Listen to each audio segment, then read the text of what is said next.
Well, folks, that's another E3 come and gone, and that means that's another E3 where they failed to announce an HD remix of one of the greatest PS1/Saturn era RPGs ever made, by which I mean Panzer Dragoon Saga. Come on, Sega, get on that. That game's fantastic, and like no one has ever played it. Come on, guys. So let's talk a little bit about this year's E3, shall we? Now, I'm a giant nerd, and I love video games. And even more than that, I like that sort of pre-release excitement, the hype that builds around a game. I know, along with most people, I've been burned more times than I can count on expecting something and getting something much worse. But that's never really dulled my excitement for the whole process. Except in a couple instances, like the Fable franchise, I just can't get excited about anymore. But for the most part, I enjoy this sort of thing. And so I thought I'd share a couple of the games that I saw and I really enjoyed from this year's E3 with you. Let's start with the more obvious ones first, shall we?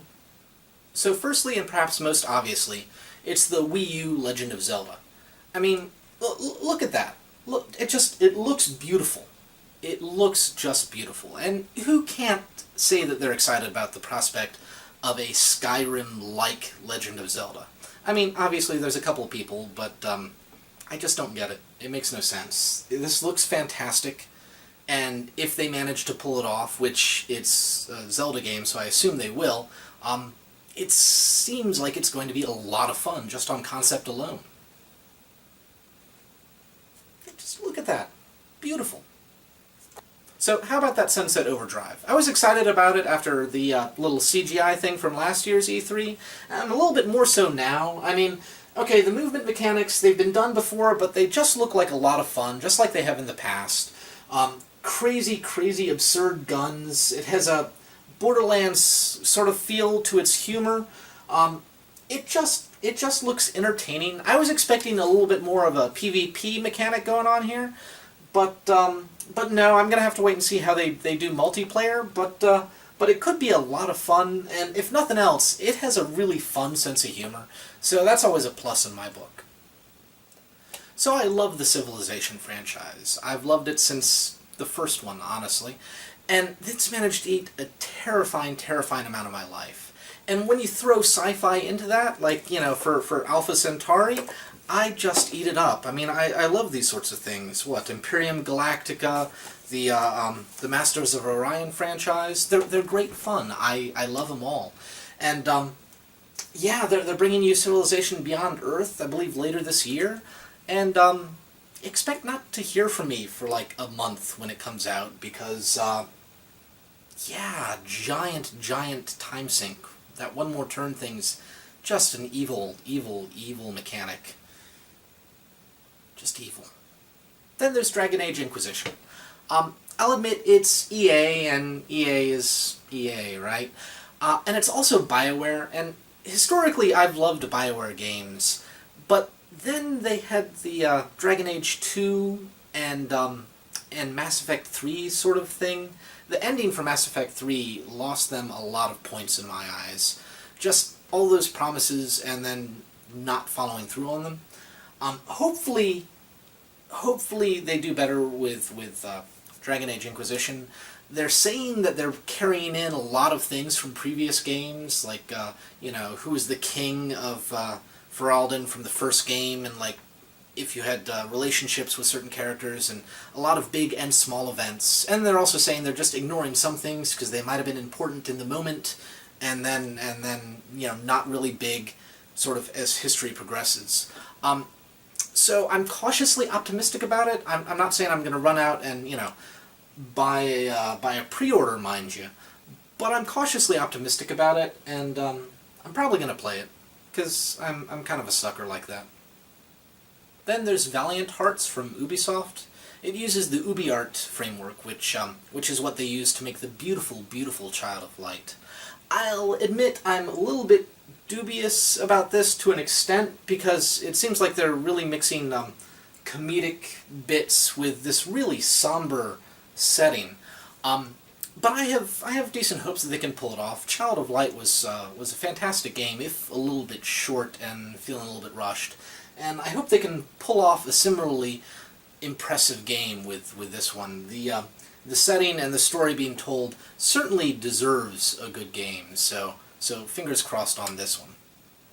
Then there's Evolve. It's made by the same folks who did Left 4 Dead, and it shows. We've been hearing about it for a while, but it's basically 4 players in very specific roles versus a giant monster that sort of evolves as it kills creatures and gains more powers and becomes more and more and more powerful as the game goes on. It's a neat concept, and I love giant monsters sort of things. They're a lot of fun. So I'm hoping it's going to be good. I'll admit I kind of suck at FPSs, so when it comes out I'm probably going to do horribly with the game. But I'll probably have a lot of fun too, because, you know,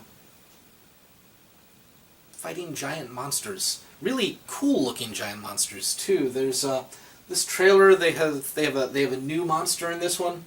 Yeah. Yeah, look at that thing. It looks really cool.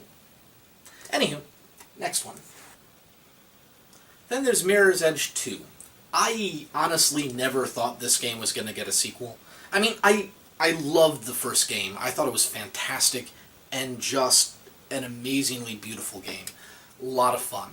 But it did really poorly sales-wise, as far as I've been able to tell. So I'm really surprised that they're making this sequel. Now, most of what they showed here, it's all like prototype phase, so I'm really impressed that they actually showed, you know, the prototype gameplay footage.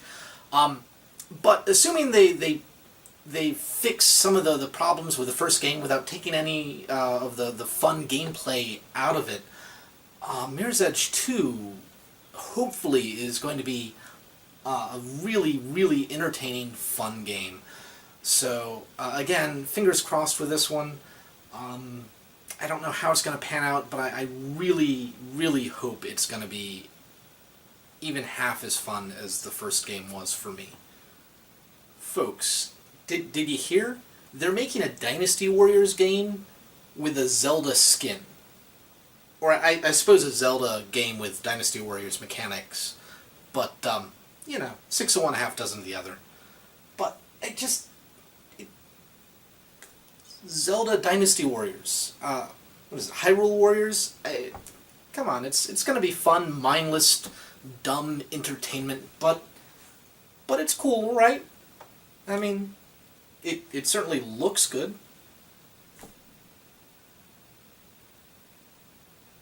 You know, Atlus's Shin Megami Tensei games, I think Persona falls into them somewhere, and the Fire Emblem games that they have, everyone loves. Well, they're doing a crossover.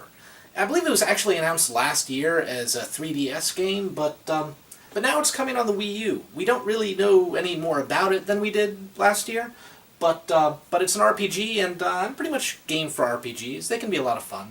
They can be bad too, but fingers crossed. 2 fun RPGs, hopefully a third one, right? Then there's Splatoon, where you play weird anthropomorphic ink squid things.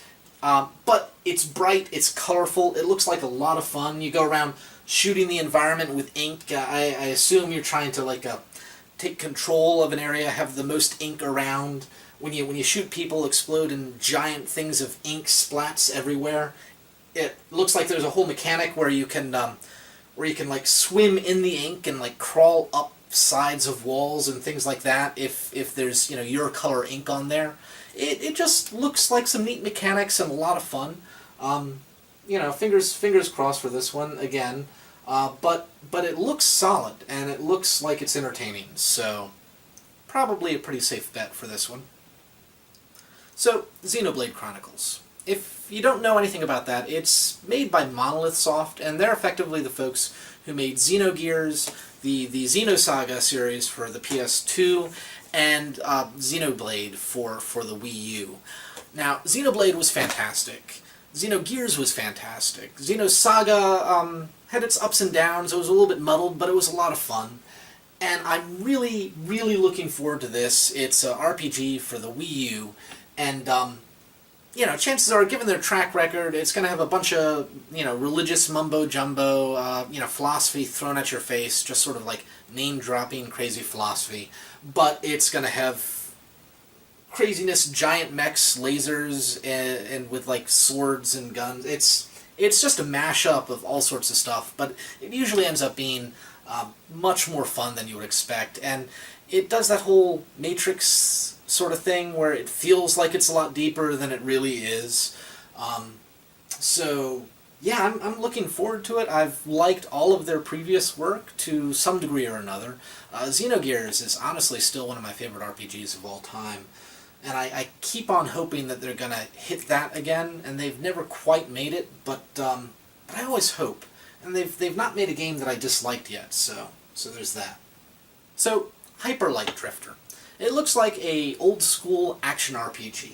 It looks beautiful. Here's hoping it ends up being good. I love that old style, top-down, 3D isometric kind of action RPG. It has a real spot in my heart for that style of gameplay, and I'm always excited to see more of it. And even more so when it ends up being a good game. Like, it really does seem like this one's going to be, so here's hoping. Yeah. Finally, we have Zing the Land Beyond. It's a puzzle FPS game, so kind of cross between Myst and Portal. It was a Kickstarter game, and I was one of the backers. And I'm really pleased to see how it's turned out. It looks beautiful. And, you know, they've changed the mechanics a little bit from being much more Myst-like to being little Zelda-ish, you know, hit a switch here, open a door, which is good news for me because I was horrible at the Myst series, just horrible. But it looks beautiful. They're going to have, you know, a full 3D Oculus Rift version, mostly just going to be for a PC, and it might be for the consoles too, I'm not completely sure. But I really hope it does well. I hope it's a fun game in the end, because, and not just because, you know, I was one of the backers, that's beside the point.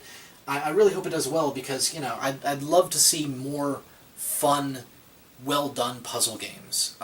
They're just always entertaining, often frustrating too, but I just want to see more of them, so there's that. So that's what I found interesting at this year's E3. If there's anything that I missed, or if you think something I like looks stupid, feel free to comment and let me know about that. I'll admit I didn't look too far into the whole indie scene. It was hard for me to find information about it after the fact. It just really was. So, you know, what can you do, right? Now, Sega, for next year, free advice. HD remix of Panzer Dragoon Saga. Really, it would sell fantastically. Give it a shot.